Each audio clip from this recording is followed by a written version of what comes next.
Yeah, I had thrown out a question about the idea that, you know, as someone who's served in the military, your command comes from the top. Do you think that being in certain rooms and access to certain national intelligence could change the way you see this? Absolutely. We want to know why, and we want to hear it from someone who we feel we can follow into battle.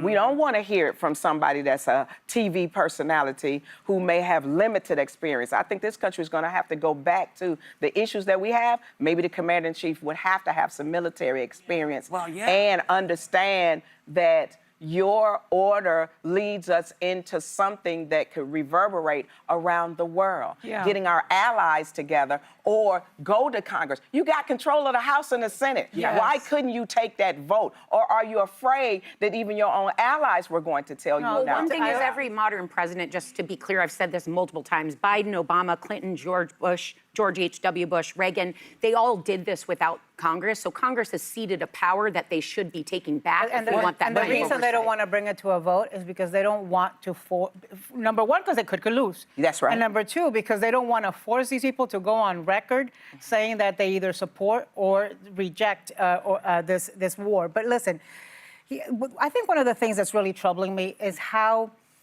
flippant, nonchalant, cavalier Trump has gotten about war, military operations, regime change. He's turned into the Oprah Winfrey of regime change. You get regime change, and you get regime change, and you get regime change.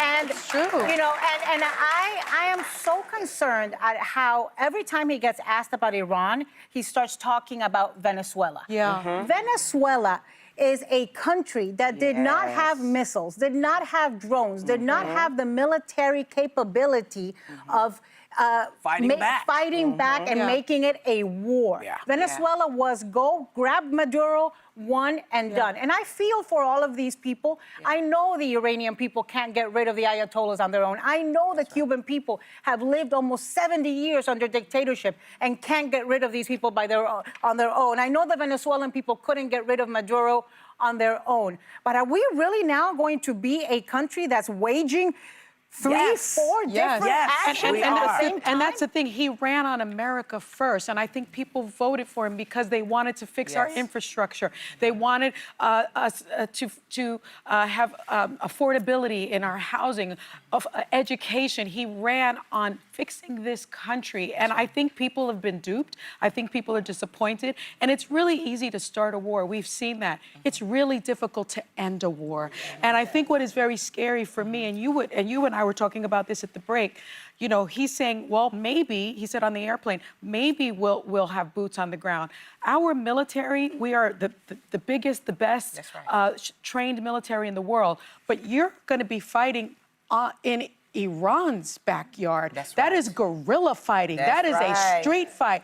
Our soldiers, many of them will not come home. Am I correct that is a different type of fighting? And would they adhere to the Geneva Convention? They won't. And to your point, the presidents that you named, we trusted them. It was a different time. That is the problem we with didn't this have administration. what looks like an opportunist in chief in the White House. I'm not against the president. I'm against the person who is in the office right now that does not seem to care about what his actions cause. And by the way, that's the only problem I have. Let's all remember, and you know, I think when you don't remember history, past becomes prologue. Weapons of mass destruction, there were no weapons of mass destruction. So we got into war. We got into a war. But we know what we sold them. We know what we sold them when you were on our side, and we gave you weapons. That's why, because I was in that one, and we thought we were gonna. I had to put on that chem warfare. Everybody out there in the military know it was in pieces, and you had to put on the head first and blow it out. Then you had to put on the pants. All military people know what I just said. But we know what we sold them when they were working on our side. And that's what we're up against. But this is different.